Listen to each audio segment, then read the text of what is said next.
listening to a download from the outdoorstation.co.uk. Number 289.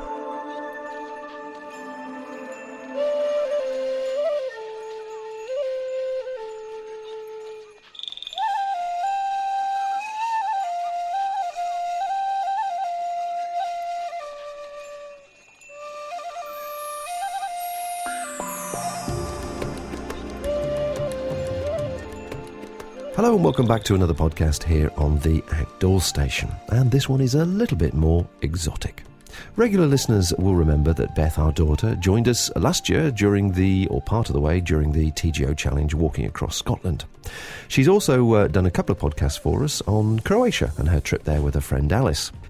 Beth is now working for an organisation called POD, P-O-D, a leading not-for-profit organisation that provides volunteering opportunities abroad, and this includes, of course, general volunteer work, working holidays, career breaks and gap years. She recently visited Thailand to do some background research on their current projects. So while she was at one particular wildlife centre, which is about 100 miles away from Bangkok and 15 miles away from the beach, she spoke to one of the volunteer coordinators. Now, this wildlife centre solely relies on the help of volunteers to contribute to the care and rehabilitation of the animals. Now, while you listen to this interview, do have a look at the website, which is the podsite.co.uk, that's P-O-D, thepodsite.co.uk, or if you're on Facebook, have a quick search for Pod Volunteer, and you'll see some of the background pictures and images to go with this audio. Anyway, here's Beth. So I'm sat here in a beautiful gazebo. We're under the cover of the shade, which is fantastic because it's very, very hot today. And I'm actually sat here with Emma, who's the volunteer coordinator at the Wildlife Centre. So Emma, can you tell me a little bit about yourself and how you first worked at the centre, really? I came here to volunteer in 2007. And I came actually through POD to volunteer for 4 weeks at the rescue centre. With the primates and the bears and a lot of different animals that we have at the rescue centre, because I had a huge interest in wildlife conservation. I hadn't come from that background, but it's been a passion all of my life and really developed further.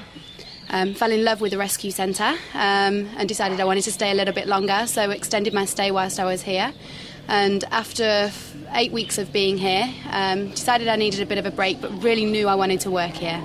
And there was a potential job available for me as a volunteer coordinator, so I kind of asked if I could have that job before I left, and they said yes, but when are you coming back? And I said in about 6 weeks, and 3.5 weeks later I rocked up back to the rescue centre, and here I was. Just couldn't stay away. Nope. And here I was being volunteer coordinator.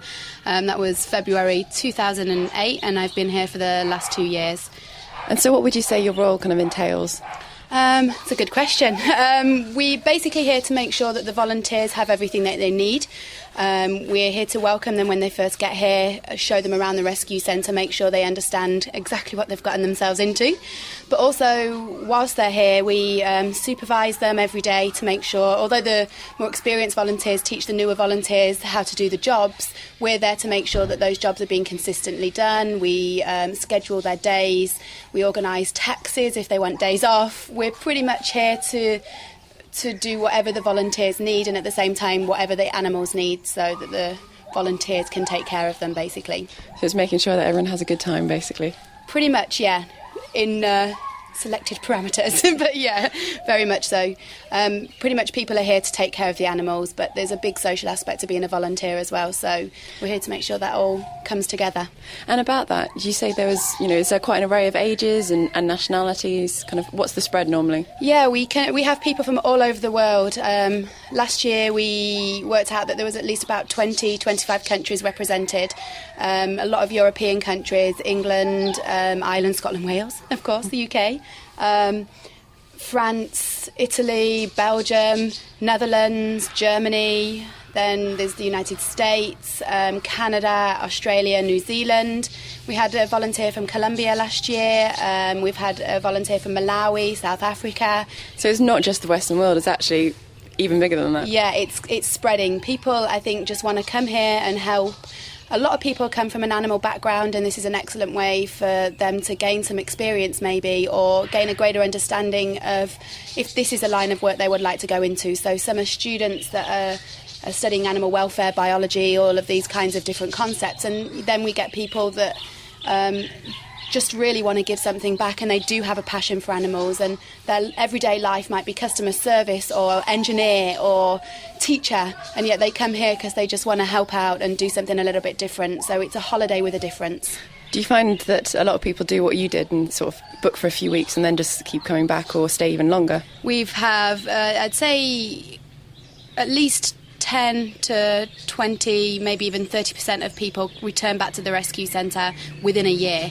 And then another 10% within a couple of years. And then again, we're still getting people that were here in 2005 and still want to return, but we do see a huge turnover of people wanting to come back. You get a lot of people that want to extend for a week, 2 weeks, that are travelling for a while and will come back in a few weeks. We'll do a bit more travelling, see maybe some more of Southeast Asia, go down to the full moon party or whatever, and then come back up and spend another month here at the rescue centre. So there's quite a variety of volunteers in different ages as well, or is it kind of one trend? We have a huge amount of age groups from 18 to 70. We've had the oldest volunteer was about 74 here, and we always try and make sure that the work is available for them to do at their own pace. There are set schedules for all of the volunteers to follow, but we're open to all age groups coming here, even families coming with their children under 18, as long as they can look after the kids and know that we're not a babysitting service, but that there is educational things for the kids to do here and something perhaps to engage them a little bit rather than the normal holiday. So it's more about enthusiasm rather than, any age or any sort of set specifications of what you should be to be a volunteer. Yeah, very much so. As long as you've got a passion for animals or an interest in animals even, we're here to accommodate, and we're happy to see anyone here. So could you tell me a bit more about the centre? Like, what kind of animals do you have here, and what kind of work are you doing? We have about 400 animals here at the rescue centre, just under. The overwhelming majority being primates, with over 100 macaques, 120 macaques, just over 100 gibbons, and a few other different species, along with bears, some nocturnal animals such as leopard cats, civets, binturongs, a lot of unusual animals that people have perhaps not heard of. We have an otter, a tiger, a loris, crocodiles, otters, birds, you name it, we've got it here. A few double mentions there, but they all basically come from some kind of human abuse. There's a lot of wildlife trade in animals that is very much illegal, and some of it actually legal. And when people don't know what to do with these animals anymore, after they become aggressive pets or they're no longer useful as a photo prop or a work animal, on rare occasions people think they're doing the right thing by rescuing an animal because it would have been eaten otherwise, so they buy it and give it to us. That unfortunately perpetuates the trade, but does that save the animal? And we kind of offer those animals here a second chance, some semblance of a normal life, giving them the ability to live in social groups if they live in social groups, but also just the ability to be animals. They're going through rehabilitation, and where possible we do have a release programme for gibbons, and some of the animals that come here, some of the reptiles for example, we've had pangolins and snakes, different species of loris come in. They can survive very easily in the wild, so we can get those in, make sure they're healthy, and then get them released back to the wild again. Yeah, actually, yesterday there was someone that brought a loris in, which is, it looks like a small monkey really. I think that's probably the easiest way to describe it. And it was there with its small child, and basically a Thai person drove a car into a tree and it fell down. So, and they brought it to you, didn't they, to just check it over and make sure. And what actually happened to it in the end? Well, basically this loris was fell to the ground and was started to be eaten by ants. So the man very conscientiously brought him to the rescue centre, which would not have happened before the rescue centre existed. It would have died. So this very fortunate loris got the health check along with its baby, and then was taken to the local national park here, or one of the national parks, Pala'u, and released back to the wild. And will do very, very well there because that's where it came from. So it's a happy loris again, and without us, that loris would have died. So how long have you been going for now? The rescue centre opened in May 2001. and it's just grown from strength to strength and got bigger and bigger since then. So we're nearly 9 years old now. And I don't think Edwin, who is the founder and director of the rescue centre, would ever have imagined it getting as big as it is today. And you're still growing as well, aren't you? I was shown, it's the New Land, is that what it's called? Yeah, we're kind of tentatively calling it Sector 3. The rescue centre here is built on temple grounds, so the first part, Sector 1, I suppose you could call, is temple grounds land, at the kind of grace of the abbot, which is fantastic. But we then expanded in 2008 by, we had a fundraiser basically, a lady in Australia did a fundraiser for an elephant refuge, and we were able to buy Sector 2, a plot of land for the elephant refuge.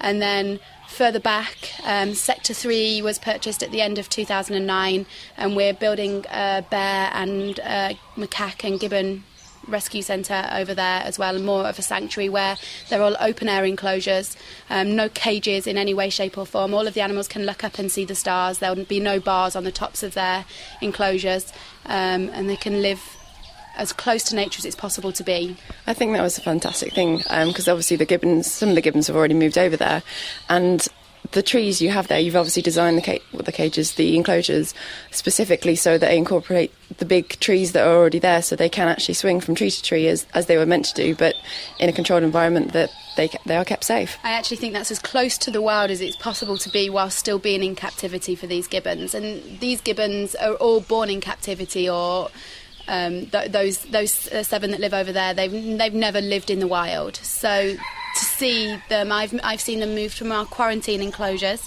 into a bigger enclosure out here at the first half of the rescue centre, and then up into the New Land where they now actually have real trees instead of enrichment beams that we've created for them to actually live in. And it's a really beautiful thing to see, and it's the reason why you just can't tear yourself away from here, that you fall in love with it and you just watch the individual stories of the animals unfolding in front of you every single day. And it's the individual personalities as well. So many of the animals, I mean, I've only been here for a few days, so I'm sure I'd know them a lot better, but I mean, they obviously have their own personalities, what it's like when you feed them and how if they interact with you. They do recognise you as well, don't they? Yeah, every single animal here has an individual personality, and every animal here gets treated as an individual. But yeah, a lot of the animals, they'll pick up on who you are the minute you walk through the door, a new person. So they're just kind of like, right, we can have some fun with you, especially the primates. And then after a couple of weeks, they recognise who you are, and they settle down and they start picking on someone else maybe. But it's, they're beautiful animals here, every single one.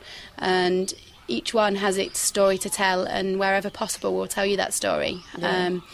And you'll fall in love. Everyone picks a favourite when they first come here. They've got a couple of favourite animals. The longer you're here, you'll realise you can't have favourites. You just have ones that maybe you have a little bit of a liking to a bit more, but each one has such a story or a personality, and you end up not having favourites because you just fall in love with them all. And so sort of on a day-to-day basis, because you've got different kind of projects running, you've got the elephant sanctuary as well as the wildlife centre.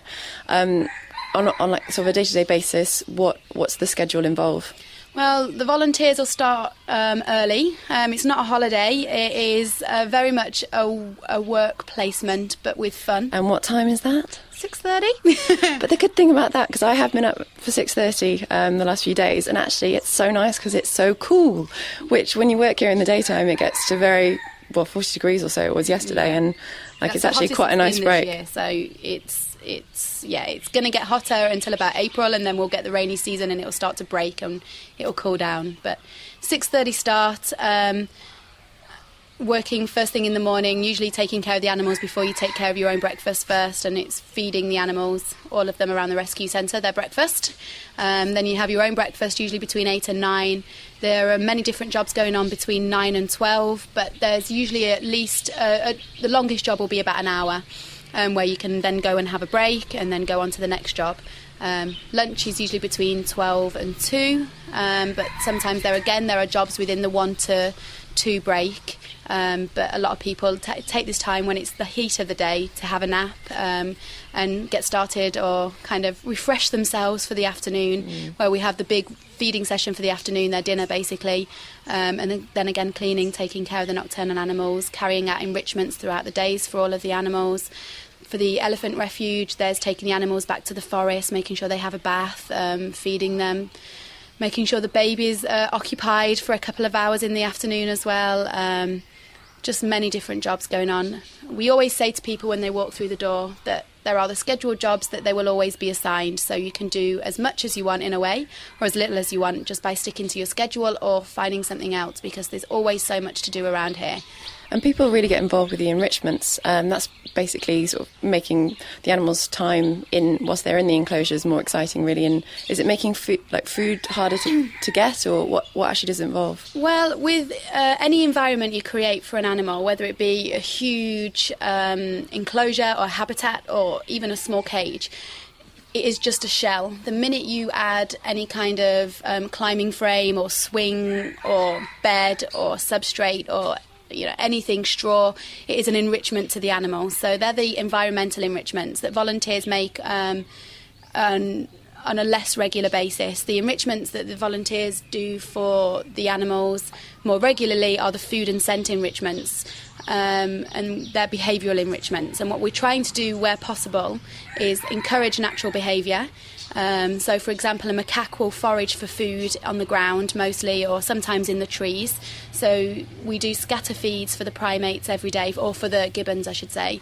We do those pretty much every day so that they're foraging for seeds and nuts and things like that. But we also, with macaques, they're quite intelligent. So anytime you make it harder for them to get food by putting them in little toys, whether it be bamboo feeders where you chop some wood up for a bamboo, dog kongs even can be used, many different kind of nets and just different things that volunteers can create to make it harder for the animals to reach the food. That's one form of enrichment. Also, it's giving them something different. We call ice treats, like creating macaque or gibbon ice creams where you freeze fruit or you freeze coconut milk, things like that, where they get a different food. So giving them something different. Gibbons in the wild would not drink water from a bottle, or they wouldn't tip up a cup and try and drink water. And the way we provide water to them is by a bucket on the side of their enclosure, because it's the easiest to keep clean and administer. But we don't want to encourage them to tip that bucket up, because in the wild they would put their hand into a puddle, or they would gather moisture from rain and they would suck the moisture from their hands, and that would be how they'd get a lot of their water. So here, to try and encourage that behaviour, we put seeds into their water bucket. So they put their hands in, they get the seeds, and then they realise they've got water on their hands and they can suck the water up that way. So it's, again, encouraging natural behaviour for that species and tailoring the different kind of enrichments that we do to the animals to that species. And some will cross over, and some you just want to... For example, you wouldn't want to put food on the floor for a gibbon. They're arboreal. They would live in the treetops. They wouldn't come down to the ground maybe ever in their lifetime. So you really do cater for each individual animal, really? Yeah, very much so. Not just species-wise. Sometimes we have animals that are antisocial. One thing to be aware of when you come to the rescue centre is that these animals have come from lives that may have made them physically, emotionally, mentally disturbed. So where we can, we integrate them into groups, but sometimes it's not possible or they're not ready for that yet. They're just, 10 years in a tiny cage, maybe a metre by a metre square, if they're lucky, is not going to make them a social animal overnight. So we've had one monkey here, it took us 2 years, but he now lives in a field with another 18 monkeys, but he'd lived for 7 years in a crate, basically. So for him, he had to go through a year of isolation here, in a way, getting used to a bigger enclosure to start with, and then being on grass and instead of concrete, and then having an environment next to other macaques of the same species so that he could start to get to know that he was a monkey again. And then one day we could open the door and in he went with the other monkeys. And he might not be the most social of animals, but he now lives among them. So our job as volunteers and as volunteer coordinators is to try and establish the needs of each of the animals that come here, and then the volunteers can help with the enrichments and observations and just basically helping us to take care of those animals. Because obviously some of the animals in those situations, that they're not wild anymore, they couldn't survive in the wild. So, I mean, you're providing them, the enclosures, the size of the enclosures are actually providing them with a better quality of life, obviously, than they would have had, but it's not possible to release them into the wild, is that correct? Yeah, macaques in particular, long-term macaques, are prevalent throughout Southeast Asia.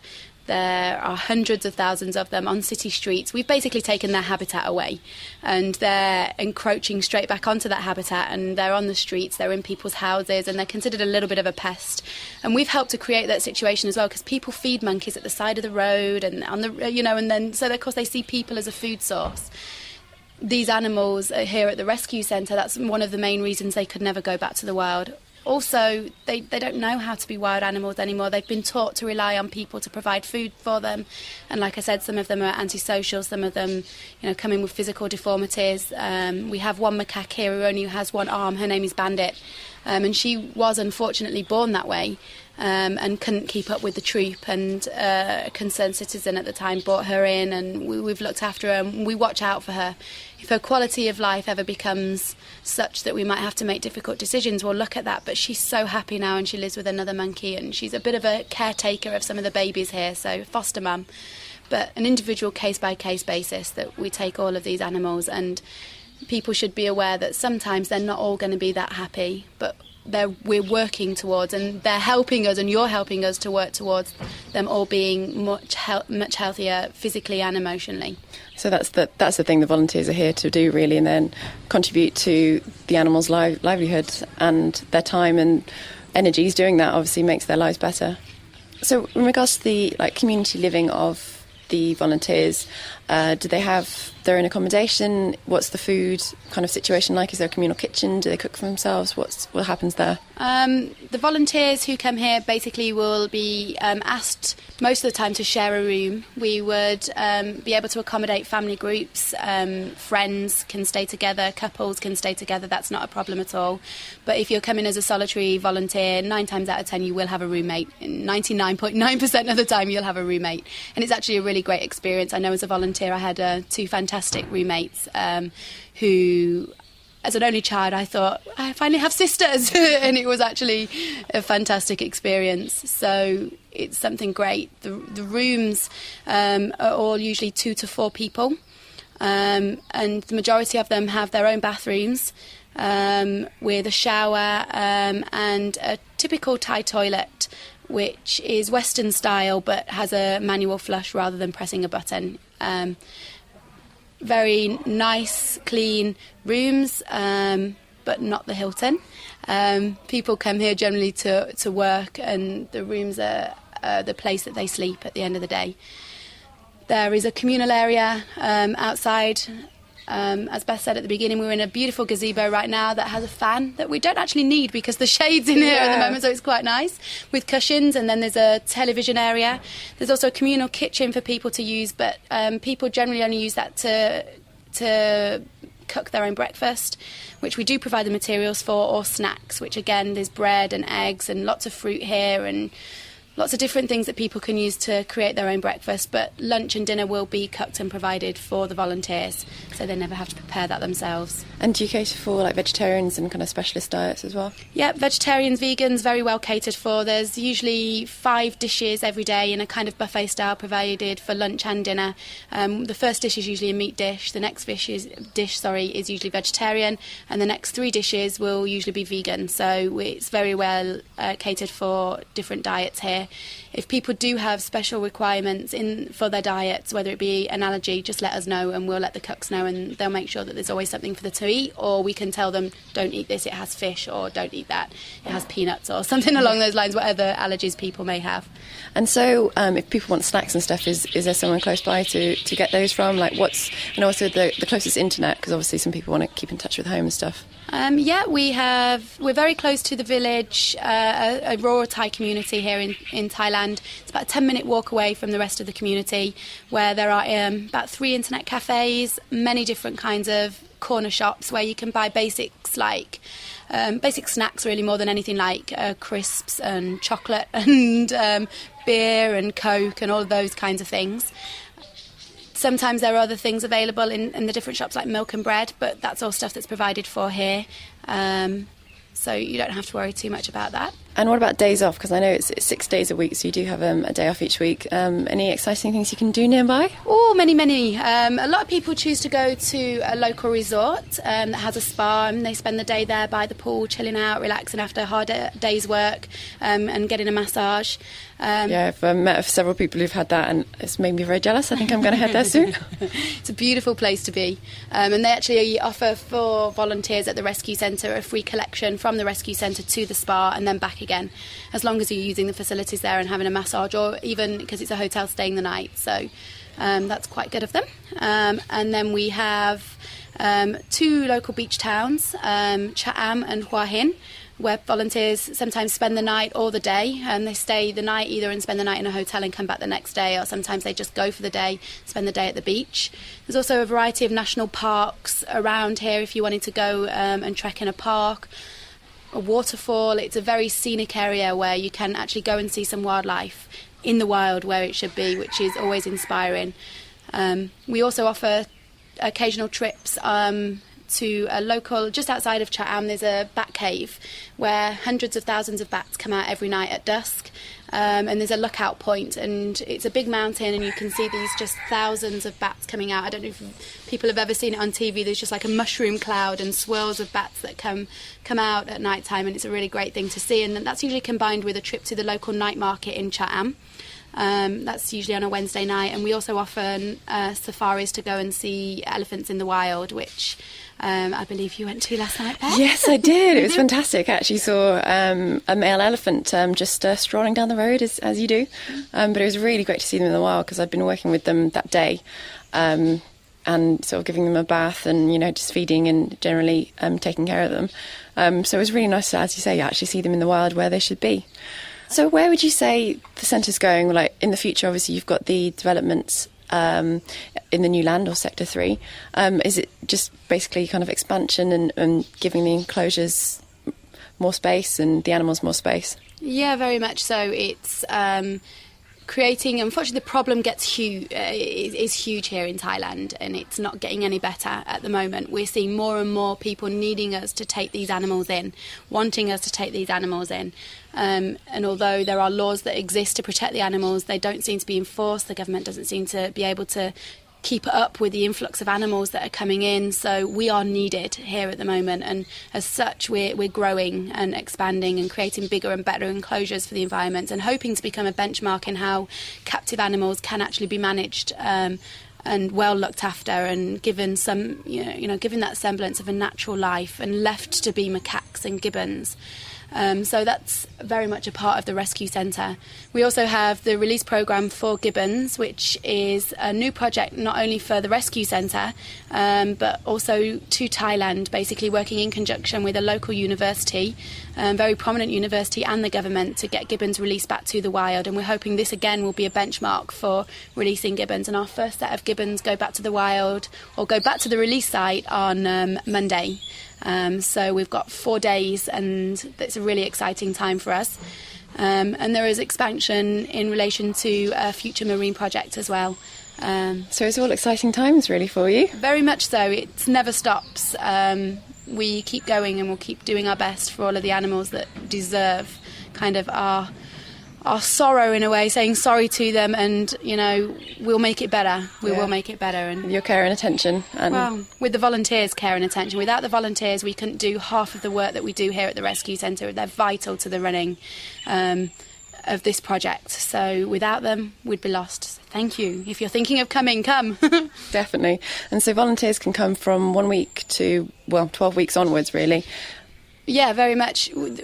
We'd always recommend, if you want to stay longer than 12 weeks, it's always possible, but we'd recommend that you come here for 12 weeks first, make sure it's something that fits for you, and then you can expand your time when you're here. If you do want to book to come for 6 months, a year, I don't know how long people really want to stay, and you're adamant that that's what you want to do before you come here, we're happy to accommodate. So. You're listening to theoutdoorstation.co.uk.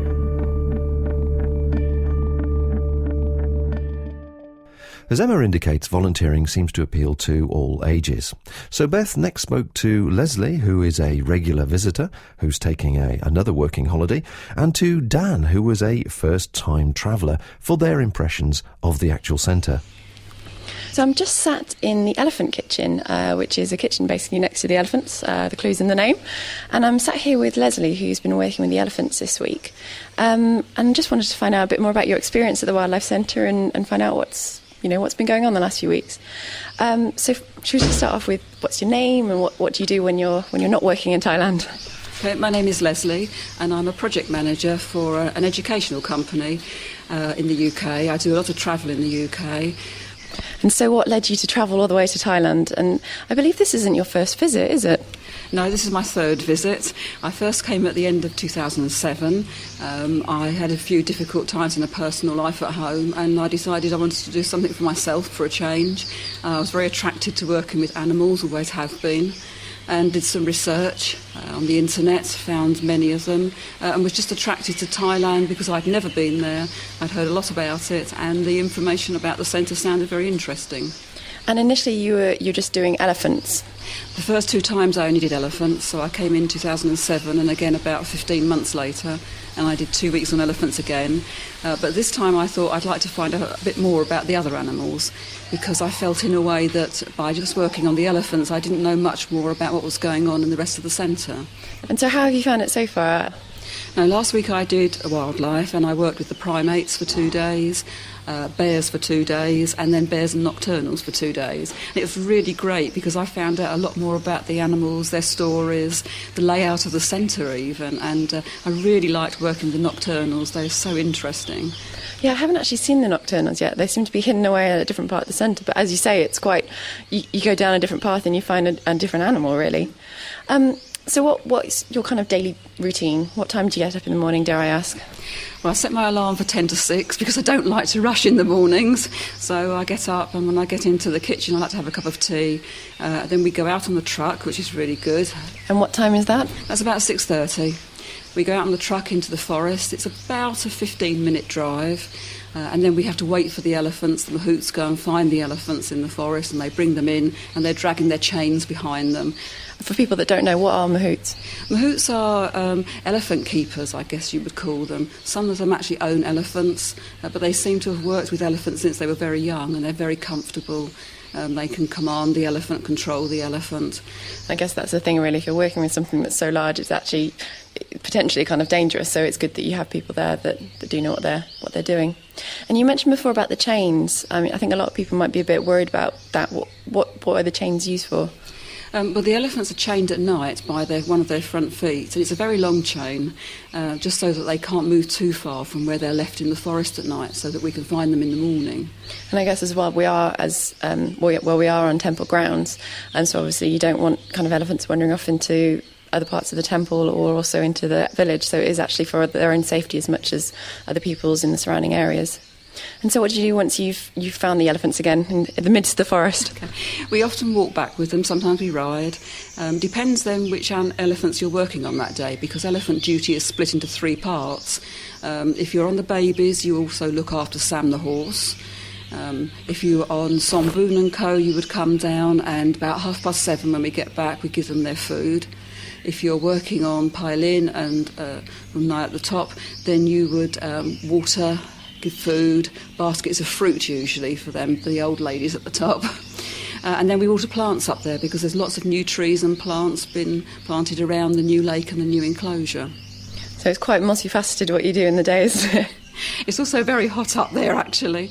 Yeah, there's really not much shade at all. I was there yesterday and definitely baking in the midday heat. And so what keeps drawing you back to the centre? Because obviously if you're here for a few weeks, it's actually it's your holiday time. You've been working hard, slaving away in the UK, and you come here and slave away again. What draws you to it? I guess, first of all, I feel as if I don't do much physical activity at work. And so here is a physical activity and no mental activity, really. So it's quite a break from work. I find it almost like a retreat in a way. I come by myself. I don't have to worry about other people at all. I just care about whether I'm enjoying myself and if I feel as if I'm contributing something. I've also made some really good friends here. Each time I've met some really nice people and I've stayed in touch with some of them through email. And as well, it's definitely a mix of ages, sort of from 18, well, I was talking to Emma earlier, and it was 18 up to 70 or so. So do you find that that's a problem at times? It hasn't been a problem at all. This time is the first time I felt that most of the people here were much younger, but it hasn't been a problem. I've met some really nice people this time and made some good friends, so it's not a problem at all. I think you just have to be prepared for community living, to contribute all the time. It's just fun, and it's fun being with other people of different ages too. And I suppose the thing is, it's being with different ages and different nationalities, but also everyone shares that common passion for animals and for animal wildlife, and actually doing something positive in the world. So what would you say is your sort of favourite part of the day? What's your favourite thing to do? I like watching the elephants bathe in the afternoon. Sometimes I like to go on, sometimes I just like to watch. I like to walk back in the evening with them as well. That's quite fun. It's very slow and it's very hot, but it's just a nice ending to the day. So have you ever managed to travel on afterwards, or have you sort of used your days off to sort of see the local sites and things? I don't travel afterwards. I tend to use this as my 2 weeks away from work. But each time I'm here, I've been to Cha Am and Hua Hin to have a look around. And there's so many nice places around the centre itself. There's the lovely temple at the top with the Buddha. And the village itself, it's just great to be in a very tight area. And so after your third visit now, do you think you're going to make it a fourth? Most definitely. I've decided I'm going to go back, and I'm going to talk to my manager and ask him for 3 or 4 weeks off next year and come for a bit longer. Do you think you'll stick with the elephants or do a bit more of a combination? My plan is to do 1 week with wildlife again and 2 or 3 weeks with elephants. You're passionate and your heart lies there, doesn't it? It does, absolutely. I adore them. I always have since a child. There's such beautiful animals as well. I walked with you yesterday, and sort of leading them back into the forest. They're just so beautiful and magnificent, really. So I've enjoyed my time with them, and I was only with them for half a day, so I can imagine why you are drawn back each year. But thank you very much for taking the time to talk with me and tell us a bit more about the Elephant Project. Okay, thank you. I'm sat here with Dan, and he's been working at the centre for the last 8 weeks. He's still got a few more weeks to go, and so he's agreed to tell me a few things about the centre and what it's like for a longer stay volunteer. My name's Daniel Matthews. Yeah, I come from Surrey in London, and I came to Thailand for the gibbons and the macaques. And so was it you looked at quite a few programmes, or was this at the Wildlife Centre just one that caught your eye straight away, or did you kind of do a bit of research before you came? Yeah, it caught my eye straight away because it had everything. It had the bears, it had elephants, and mainly the gibbons and the macaques, which are really, really cool. So have you always had an interest in those kind of primates? Yeah, I've always loved elephants because they're my mum's favourite animal, and always been interested with bears. The primates were sort of secondary until I got here, and then now they're primary. So then what do you actually do, like, day to day? Have you got bored at all? Not really. I did get a bit homesick in the third week, but everyone was really cool. It took about 3 or 4 days, and it was. It sort of went away, and then the time after that just flew past. And so, sort of on a day-to-day basis, what do you do? Do you kind of stick with one animal, or do you chop and change around? How does the rota work? They mix it up quite nicely, so you get to do everything. You get to experience every aspect of it. The elephants is something different, though, because you have to pay more money to book with the elephants rather than the wildlife. But they've kindly let me do a day next week on my last week, so I'll get to have seen everything by the time I'm here. And so are the elephants quite separate to the rest of the centre, or are they kind of in the same area? They're in the same area, and you get to see them and walk past them when you're doing other jobs, but to work with them, it's you have to pay extra, and people book more in advance than they do with wildlife, so it's hard to incorporate it into wildlife without booking it, because it's unfair on the elephant volunteers. So have you done anything like this before, or is this a sort of first-time travel experience? Yeah, first time at 26, first time away on my own from home, and I'd carry on and I'd do it again and recommend it to anyone. And where did you say you're carrying on to? Are you travelling around Thailand a bit more, or are you going elsewhere? Yeah, I'm going to Koh Tao for 3 weeks when I finish. It was supposed to be a month, but I love this place so much I stayed on an extra week. And is that easy enough to do if you get here and you're like, oh, I really, really want to stay a few more weeks? Yeah, as long as the place isn't booked and you've got a good tour operator, everything falls into place. And have you found community living? Because I think in situations like this, if you haven't done it before and you're not particularly used to living with a bunch of strangers and eating meals together and stuff, has it been easy enough to fit in? Yeah, it's very easy because everyone's here for the same reason, so everyone's really friendly. And even if there's nothing to talk about, you can always talk about the animals or what you did that day or what you're doing tomorrow, so it's really, really good. And have you enjoyed Thailand? Have you enjoyed the culture, the food? Yeah, I enjoy both. They're both really good. All the Thai people are very friendly, and the food is really, really nice. Oh yeah, do you work alongside some Thai staff? Yeah, you get to work with a few of them. It's quite hard with the language barrier, but they're all really smiley, so it's never a problem. And have you managed to have a few days out? I know a couple of the towns are quite close by. Is that where you spend your days off? Yeah, I either go to the spa or go to Hua Hin, which is about an hour taxi ride away, and they have good bars. We went to watch the football, and they do really good Western food if you're bored of the Thai food. And so you're saying about the spa, I think that's going to interest a few people. It's about 25 minutes away in their own little tuk-tuk thing, and it's a free taxi there as long as you have a treatment or a few drinks. And it's got a swimming pool. It's normally empty, so you've got the whole run of the place. And the massages there are really, really good. So you get well and truly pampered on your days off then? Yeah, you feel very rich when you go there. And even though I think I went there and spent about £40, and that was 2 meals, drinks all day, and a really, really good massage, the most expensive one as well. So all in all, a nice way to spend your days off. Yeah.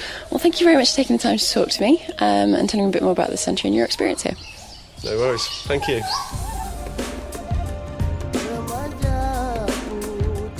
Certainly, volunteering appeals to us as a good use of time and skills, and also to learn a bit more about something you might be passionate about. For more information about Pod in particular, you can visit their website, which, as I say, is thepodsite.co.uk. Or if you're on Facebook, have a look at Pod Volunteer. My thanks go to Emma, Leslie and Dan, and to Beth, of course, for compiling the interviews. We will be hearing more from Beth at a later stage from another part of Thailand. But until next time, folks, take care out there and safe travels. Bye for now.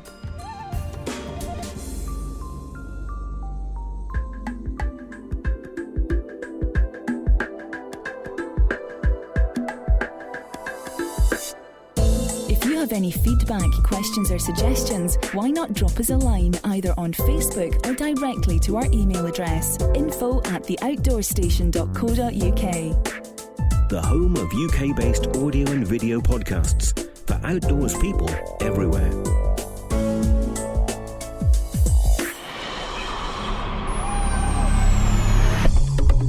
Thank you for listening to this podcast. To hear more from our extensive free library, please visit the website at theoutdoorstation.co.uk. You can now follow The Outdoor Station on Facebook, where we chat about each programme we produce, answer questions and discuss future productions. Why not join us there? This podcast is produced and hosted by theoutdoorstation.co.uk.